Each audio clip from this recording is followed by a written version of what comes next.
өнөөдөр бид нэрээ танилцуулна. Тэгээд бид нар олонгуудаа ингээд YouTube-ээ ингээд шинээр эхлүүлж байгаа. Бидний ингээд өмнө тавьснууд нь ингээд дандаа юм сонин тэнгүүтээ юм юу байгаад байсан бэхгүй дуугүй. Тэгэхээр одоо дуутай хийж байна. За намайг гişиг гэдгээ би олонгуудаа энийг ингээд бүтээе гэж анх санаа гаргасан. Тийм би олонгуудаа 8 настай, та нар зарим нь намайг мэдчих магадгүй, зарим нь намайг мэдгүй ч магадгүй. Битгаар 6 настай. Тийм мама таньж авах гэж бодчих. Би 5 настай. Нууцлага гэсэн орж исэн.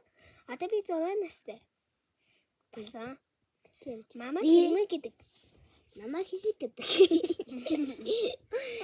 За одоо лайк и subscribe дараад өгөөрэй. Коммент та бас бичээд өгөөрэй.